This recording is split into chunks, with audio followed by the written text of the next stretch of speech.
Okay, good evening. This is Thomas Freed on the Liberty Works Radio Network. This is the Truth Attack Hour, and yes, that's right, folks. We're back. We're back with the Truth Attack. Okay, got a whole bunch of topics here. I don't know if I'll get to them all, but let's just get into this. We are the Liberty Works Radio Network, and we do need the support of the members of the listening audience to keep the broadcast network operating and the information coming. So, if you enjoy the shows, the information, the discussions, the lectures, the guests and the hosts on the other shows on the network, we sure would appreciate it if you could find your way over to the Liberty Works Radio Network.com if you're not already there listening online. Through our online radio link. We sure would appreciate it if you could find your way over, get signed up as a monthly subscribing member, even if it's as little as $15, $20 a month. Every membership helps, and we do need the support of the listening audience to keep the broadcast network operating. So, there you have it. Help us out, listen up, tell your friends, neighbors, relatives, work associates, tell them about the website and, of course, taxfreedom.com, which, of course, explains the maladministration by the IRS, the DOJ, and the lower federal courts for the last 60 years of the federal income tax, which is not the communistic tax they've been enforcing, essentially the second plank of the Communist Manifesto. The fraud's been exposed by the Supreme Court, who ruled a year ago that the tax is not a direct tax under the 16th Amendment. It's an indirect tax under Article 1, Section 8, Clause 1. So we're going to talk a bit about that later, but if you want to get fully informed, the information is over there in the articles at taxfreedom.com. Get over there, start reading, get educated. And if you know anyone that needs help answering IRS letters or the DOJ in court on tax issues, you send them over to irszoom.com, where they can get help dealing with the IRS or the courts. Okay, so what do we got happening? Well, we got a bunch of ongoing stories that are developing, right? The decision by the Supreme Court on the tariff law is basically imminent at this point. They heard their last oral arguments for the term yesterday, I think it was, and that means they'll be releasing the decisions that are pending, one of which, of course, is the decision on whether or not Trump has the power as president to create these and impose tariffs on foreign nations. And I've explained before that this kind of has to be a 50-50 decision that comes from the Supreme Court, because the president does not have the authority to write law, which ultimately a tariff must exist as. At some point, it's got to be written into law and passed by Congress. And, you might not be able to get that through the Senate. Probably get it through the House. But the president does not have the authority to write law. But he does have the authority to establish policy, and that includes trade policy.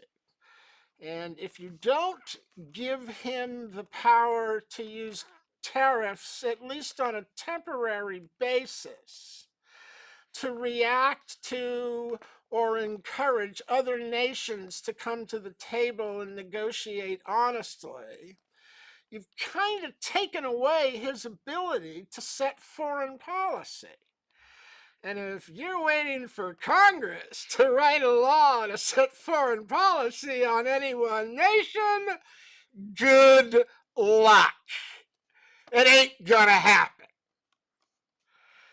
And of course, Trump isn't using the tariffs as a permanent mechanism. I've explained before all this nonsense about tariffs will replace the income tax. You're going to raise trillions. No, you're not. No, you're not. The tariffs were put in place to force countries to negotiate, and they're all choosing to do that.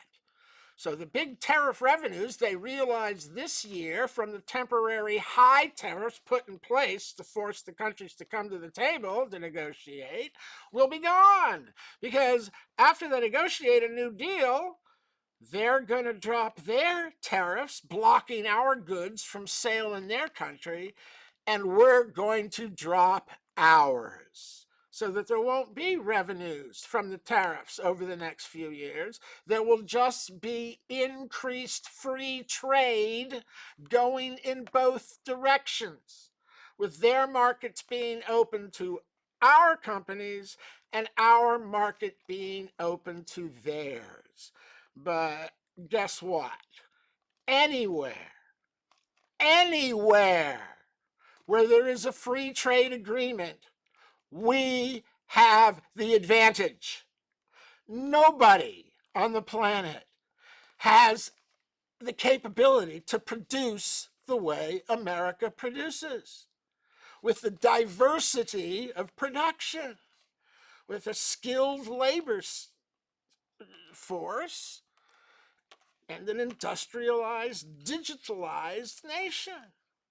Wherever there's free trade, our people will have an advantage because we have the freest, or have had historically, the freest population, and it's freedom that produces wealth, not government. And I guess you can add an intelligent freedom, which of course is being threatened by the public school systems, which I went through last week.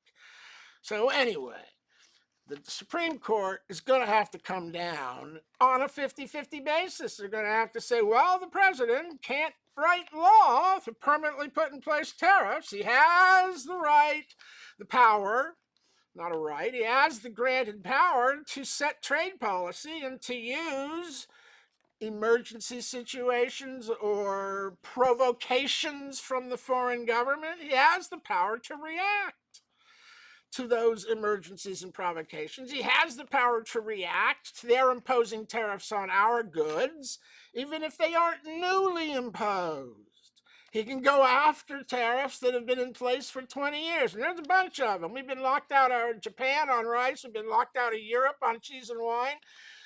We've been locked out of China on automobiles, mostly.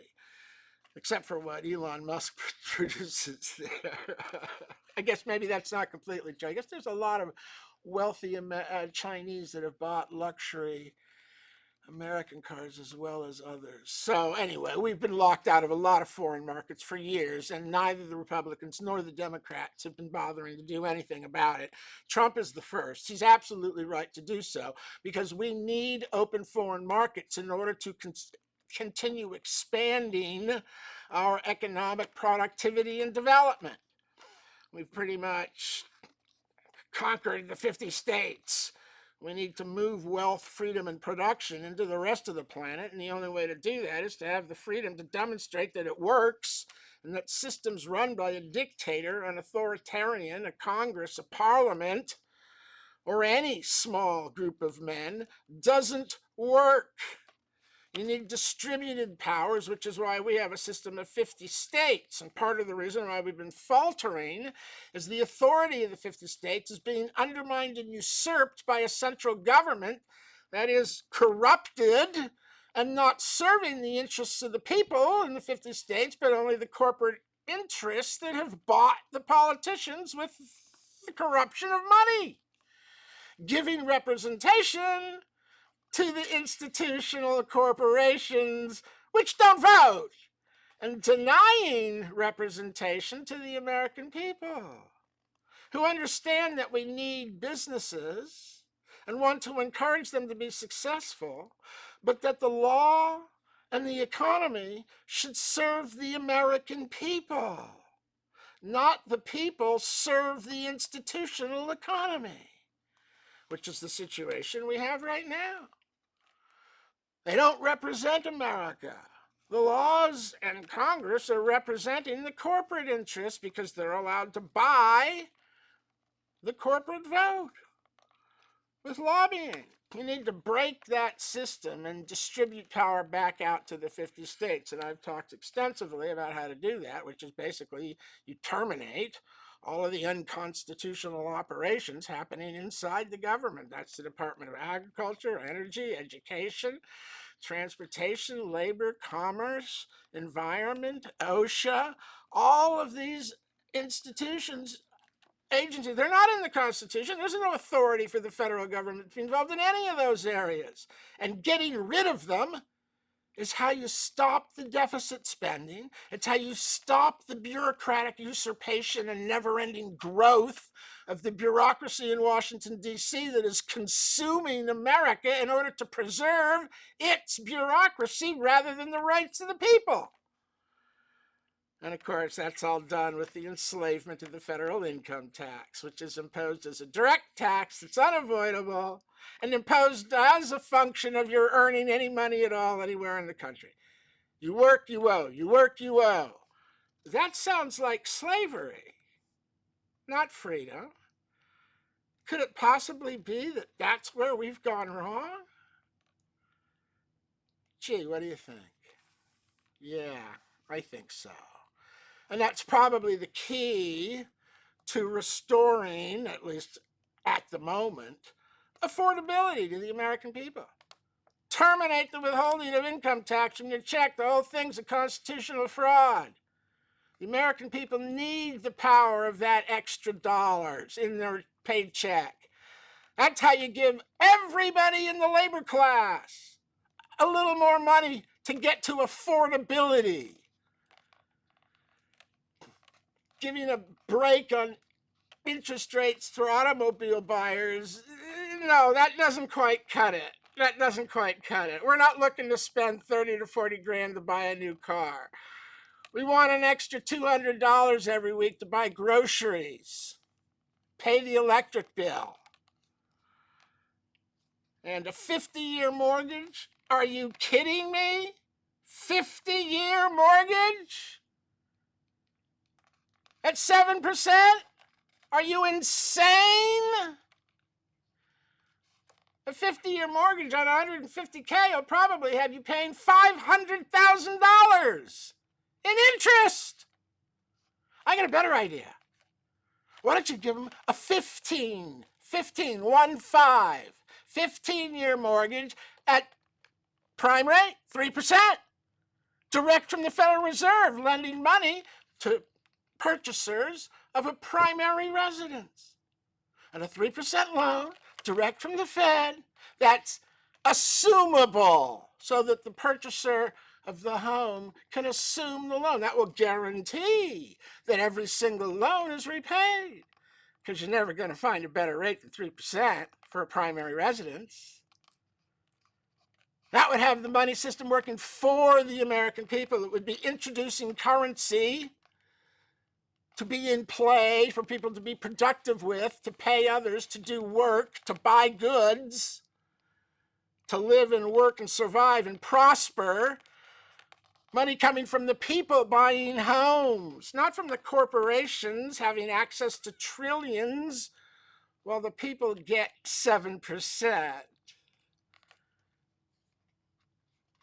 That's how you fix that part of the problem. You stop withholding the income tax and you make loans for primary residences available directly from the Fed at 3%. Now you're giving people the possibility to buy a home and not be a slave for 50 years to the bank, but to repay the loan in only 15 years, with only 20% paid in total interest across the life of the loan.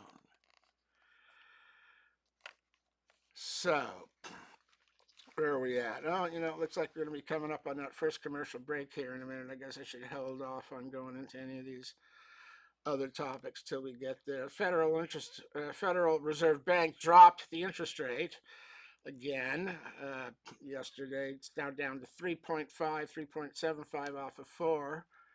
They didn't drop it a half a point, but they took it down a quarter, and the market reacted up 500 points. At least on the Dow. Looks like the NASDAQ was actually off a little bit, but it's been running up. That's normal for it to pull back. Okay, this is Thomas Fried on the Liberty Works Radio Network. I do hear that commercial break. We'll be back in 5.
Okay, this is Thomas Fried on the Liberty Works Radio Network. This is the Truth Attack Hour, and let's just get right back into this. We got another news item, which of course is the Obamacare, that the expiring subsidies for the insurance companies, which have been made wealthy and profitable over the last 6, 10, 15 years because of the subsidies, which haven't been going to the people, but direct to the insurance companies, which have been reporting best profits ever. Surprise! Not. So you've got the Obamacare subsidies expiring, and the Democrats were willing to shut down the government longer than ever before, some 45, 46 days to try and get a deal on that. That collapsed. But the issue appears to have worked for them successfully enough in the midterm, in the elections that just occurred, the state elections for governors in different states, Virginia, New Jersey, others. So they're, of course, pushing on that. They want the government to spend some 1.3 trillion over the next 10 years restoring the subsidies. And there's talk about doing a 1-year restoration of the subsidies because the Republicans don't really have an alternative plan that doesn't also involve the insurance companies. Apparently, I'm the only person in the country willing to address the fact that to provide health care, you need doctors, nurses, hospitals, and clinics, not insurance companies that play gatekeeper to make sure that no injured or sick person ever sees the doctor to confront him with his Hippocratic oath to provide care regardless of the patient's ability to pay. By putting the insurance companies into the office and making them the gatekeeper at the front desk, the companies make sure that no person sees the doctor unless they can pay. And that's already arranged and paperworked. That's not medicine. That's the perversion and subversion of what should be a calling rather than a business. But the companies turn the calling into a business for profit, and they take more than 30% of every dollar spent in the healthcare system. Why? Because the government doesn't have a network of hospitals and clinics that people can go to get care by doctors and nurses that are paid on salary and don't charge by the procedure. Oh, but wait, we do have that network. We just don't let anyone go to it except veterans. You have a network of hospitals and clinics. It's called the VA. Get rid of the bureaucrats ruining that, running it as a record-keeping system instead of a medical provision system. Staff it with more doctors and nurses using scholarships to get them through law school, nursing school, or EMT licenses in exchange for 7 years of service as a doctor, 5 years of service as a nurse, 3 years of service as an EMT.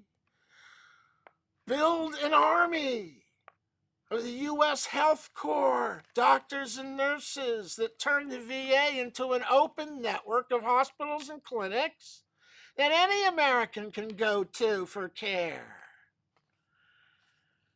You can still keep your private insurance, just get the government out of it so people can choose what level of insurance they want, catastrophic or full coverage. Make the insurance companies and the private network compete a little bit with the public network. Any money should go directly to the people to buy whatever plan they want or to use as a discount somewhere. Because, of course, the income tax has got to go away. This is the enslaving mechanism that has everybody working for the institutions, which includes the insurance company, as they're docking your pay for this nonsense, too. Tell me, where is healthcare insurance in the Constitution? Where is the federal government given the authority to write healthcare insurance? Healthcare law, any law other than public safety. It ain't there. And this takes us back to the Obamacare decisions, the original decisions, when Obamacare was first written. If you remember, in 2010, Obamacare was slammed through at the last minute by a Democratic Congress without a single Republican vote. And the Democrats immediately lost the Congress. It became a Republican Congress. It was challenged and went to the Supreme Court. In the case of Sebelius, it's a National Federation, NF something, four initials, v. Sebelius. It's referred to as the Sebelius case. And in the Sebelius case, the court was supposed to test whether the Obamacare penalty, as written in the law, was constitutional or not. Because if you remember, Nancy Pelosi and the Democrats spent 2 years yelling and screaming about how it wasn't a tax. It's not a tax. It's a penalty. It's not a tax. They didn't want to be accused of writing a tax bill because they were being accused of writing a tax bill instead of a health care bill. So for 2 years, we got lied to and told it's not a tax, it's not a tax, it's not a tax. And we got told it's not a central payer system. Not a central payer, not a tax. We're using state exchanges and a penalty. It's not a tax. So what happened in the Supreme Court in Sebelius? The Supreme Court said the penalty is unconstitutional. And what they should have said next is if this law were rewritten by Congress and sent back to us as a tax, we might be able to sustain the program under that power to tax. But being a penalty, we can't do that. It's unconstitutional. The whole program is stricken down. That's what they should have done. But what did they do? Oh, John Roberts, the Chief Justice, the conservative Chief Justice, rewrote the law. Judicial legislation from the Chief Justice of the Supreme Court is why you have Obamacare. Judicial legislation. The judge made it up. There's no authority for a penalty, and that's what they declared. But instead of saying Congress needs to rewrite the law as a tax, because, of course, after swearing up and down that it wasn't a tax, the word tax didn't appear anywhere in the bill, except for the Cadillac tax on the most expensive plans and the medical devices tax. Those are the only tax in the entire bill. Tax on the Cadillac insurance plan and the medical device tax. Oh, but the Supreme Court somehow managed to see the penalty as a tax. And Chief Justice Roberts rewrote the law without Congress being involved because, of course, the Republican Congress in place wasn't going to rewrite the law as a tax and send it back. They didn't have one vote for it going in. They certainly weren't going to rewrite it and send it back. So Roberts decided to politicize the court, help out old President Obama, and rewrite the law, declaring it to be a tax. Pure judicial legislation. Oh, it's a tax? Say, would you mind showing me where the tax is imposed? That doesn't exist. It's not in the bill. The penalty was imposed, not a tax. How about liability for the tax? You want to show me where that's included? Oh, that doesn't exist either. We're just going to assume you, the worker, are directly responsible for a tax on not acting. They're not taxing an activity or a transaction because you're refusing to buy the insurance. They're taxing not acting on your own conscience, which could be driven by religious beliefs or economic reality or personal philosophy and beliefs.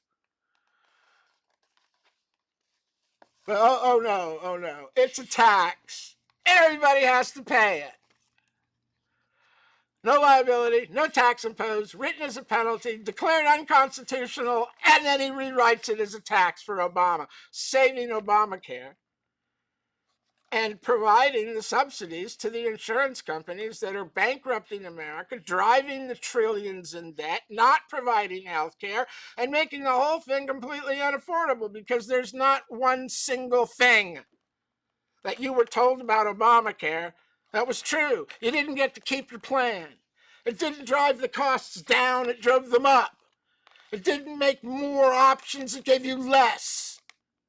It didn't put you in control of your health care, it put the government and the insurance companies. It took away your choices. The whole thing was a constitutional fraud right out of the gate. Oh, but now we have that it's not a single payer. Remember, it's not a single payer because there are going to be state exchanges. So in the case of King v. Burrell, the same Supreme Court that rewrote the laws of tax by judicial legislation from the Chief Justice of the Supreme Court, largest sin that can be committed by a judge, rewrite the law. Oh, I'm going to rewrite the law for you. We don't need Congress. I know better than they. I'll do it for everyone. Why? Because I'm the king. Wait a minute. I thought you were a judge who was supposed to enforce the law, not rewrite it. To save the political future of the current president, who would never have been reelected had Obamacare been ruled unconstitutional and a tax. So Justice Roberts politicized the Supreme Court to save Obama's ass and jam this fraudulent nonsense about health care insurance down the throats of every single American. Enforced at the paycheck level, just like the communistic income tax. Direct and unavoidable, totally unconstitutional to be enforced against individuals rather than the several states.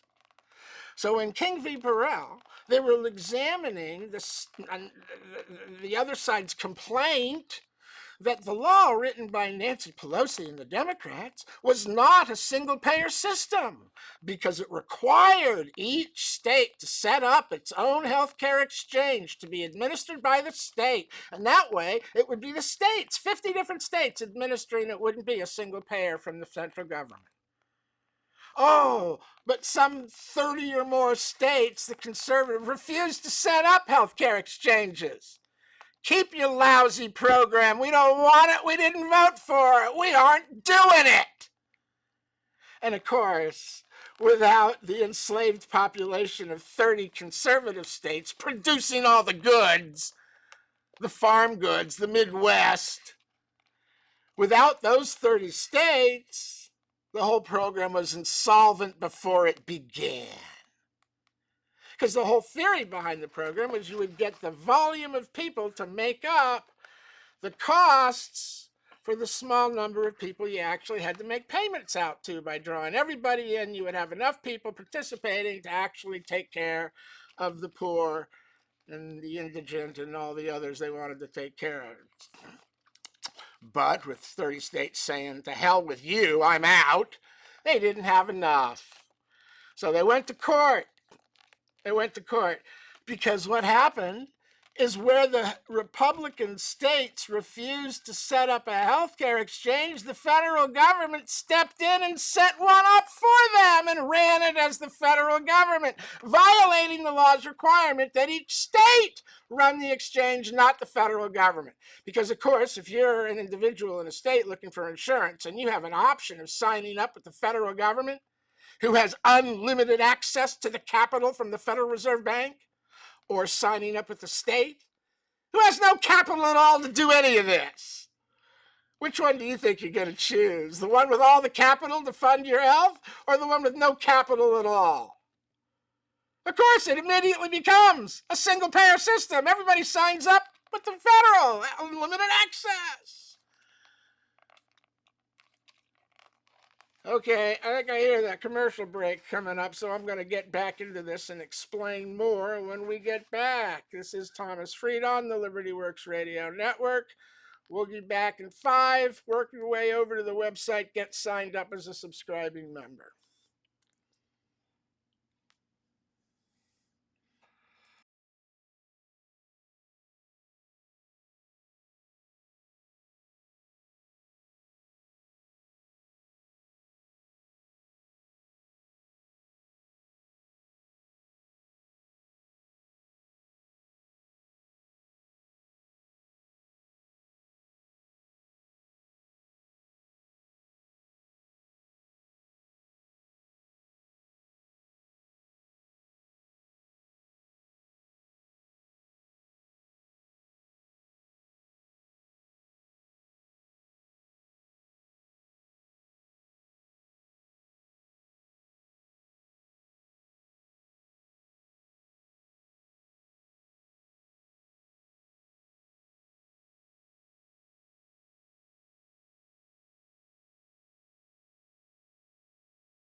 Okay, this is Thomas Freed on the Liberty Works Radio Network. This is the Truth Attack Hour.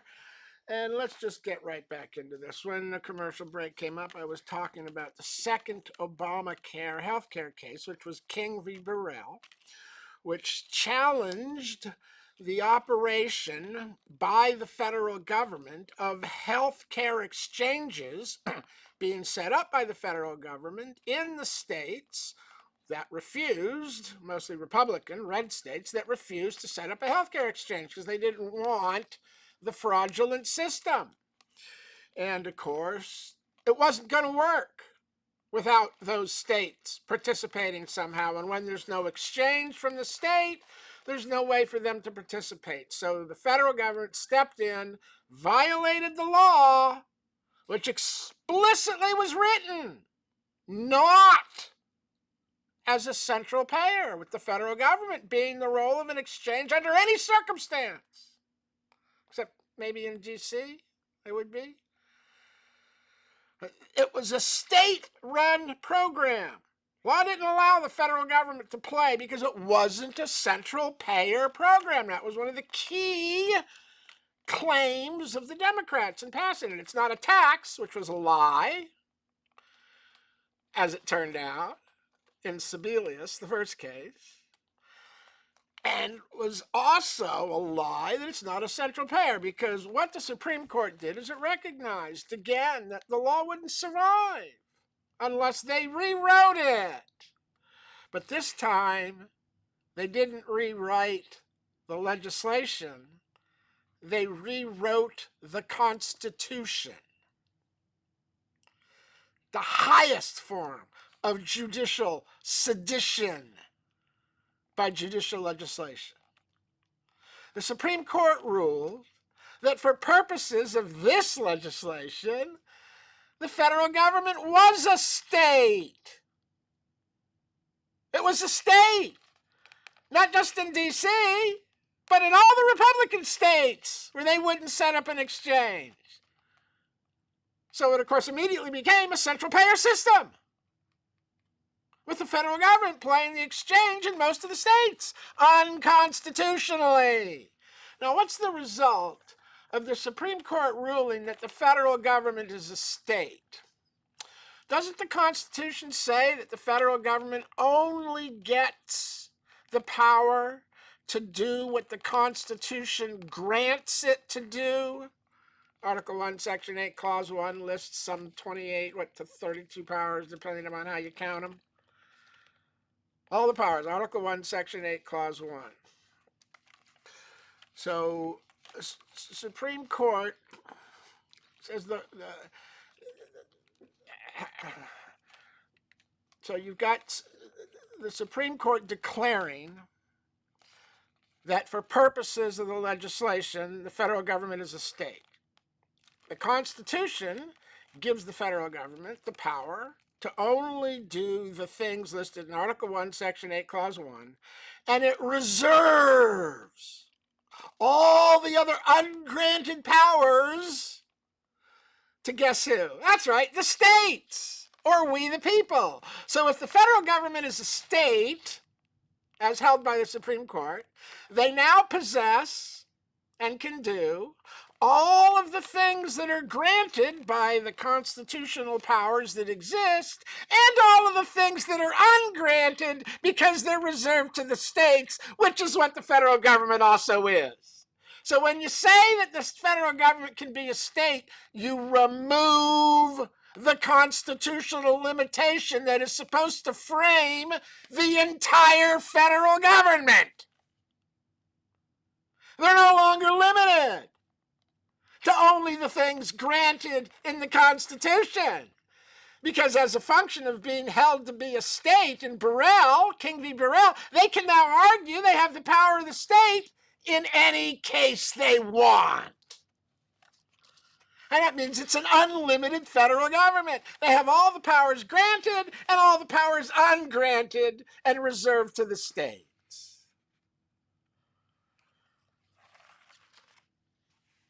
Do you understand the implications of the Supreme Court ruling the Fed is a state? It removes the limits of authority from the central government. They can now write any law they want, claiming the power of the Fed or the states under this decision. So how would that be applied? Would a court buy the argument? Or would they reject it, saying, oh, that was just a one-time decision, it doesn't go forward, that was just for the health care? Both of these decisions are so bad and so horrid, they rise to the level of things like Chevron, Korematsu, Dred Scott, Roe v. Wade. It's just terrible decision. It opens the door to so much congressional abuse of authority and abuse of authority by the government in operation. It's just insane.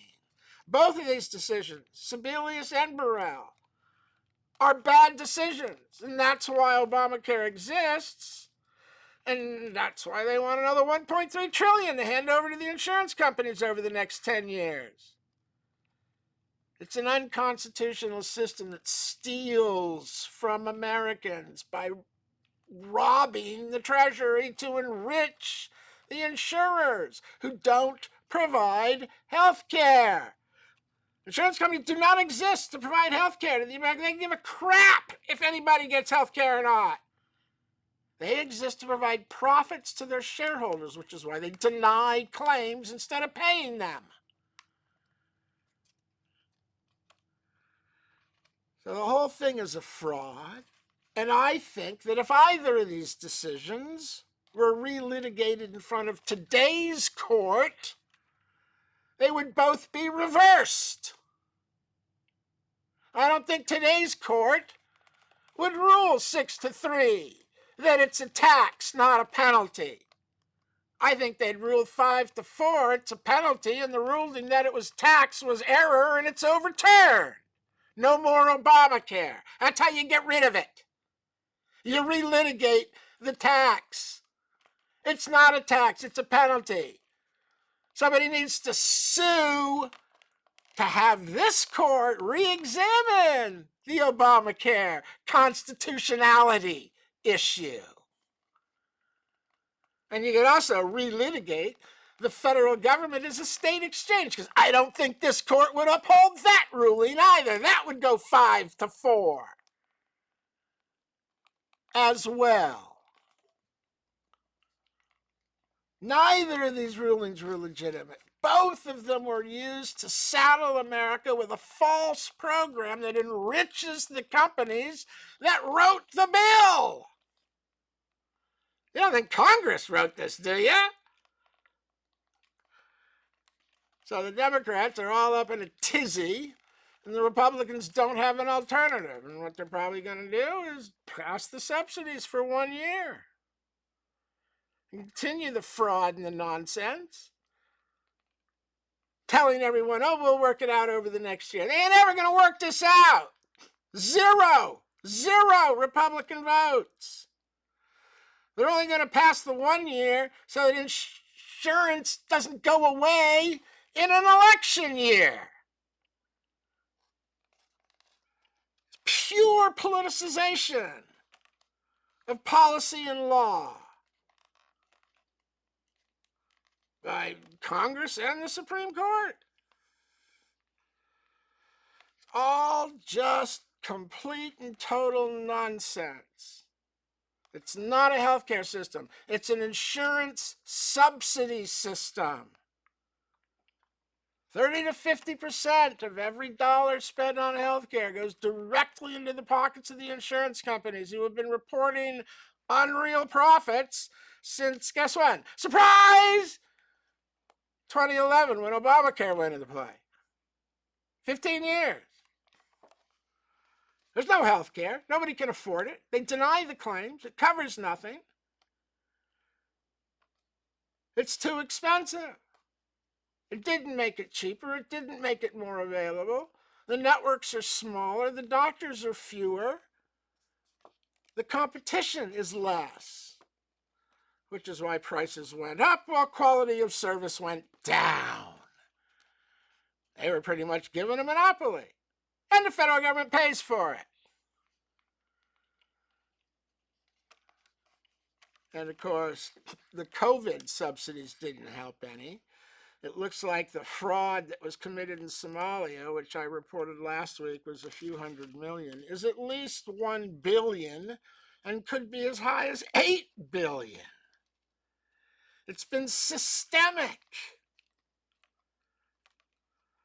There's a group of people there working to bilk the federal government of billions of dollars in a program where they were passing out money without bothering to check who they were giving it to. Which is a big problem with all of our programs, isn't it? There's no means test to determine whether somebody getting Medicare should be getting it, or Social Security. Why is the government giving Social Security, or trying to give it, to Warren Buffett, Donald Trump, Bill Gates, Bezos? Why are these guys eligible for Social? They're billionaires. They don't need $4,000 a month. Other people need that money. You know, the people who are only getting $600 and being told to live on that. If you means tested recipients and eliminated people that had too much money to be getting the federal government to pay for it, you'd have plenty of money for the people who actually needed it, but it's not being used or set up for the people that need it. It's being used and set up to be used to buy votes of insecure elderly and the poor. To buy votes. And of course, the poor are really getting screwed, because if you're poor, you don't live to age 64 to start drawing benefits, or age 62. You die before age 60. So the poor never get there. Meanwhile, the upper class, middle wealthy, with over $1 million in wealth, are drawing benefits to the tune of $3,000-4,000 a month. Oh, right, that sounds like a safety net for widows and orphans, which is how the program was sold to us in the mid-1930s. It's an unconstitutional program, too. There's no authority for Congress to legislate for the social well-being of the American people or their future well-being. That was the holding in Railroad Retirement Board v. Alton Railroad in 1935, outside the orbit of congressional authority to write legislation for the social well-being of the American people, either today or going into the future, outside the orbit of congressional authority. You're not authorized. It's not in the Constitution. Oh, but 2 years later, in Stewart Machine, suddenly Social Security is fine. Oh, what? What's the basis for taxing the labor of the American people? Impost? Duty? Excise? Or is it a direct tax without apportionment? Oh, I see. It's a direct tax under the 16th Amendment. Well, not according to the Supreme Court and Moore. They say their taxes are indirect. What is the Social Security? Indirect or direct? What's the basis for that tax?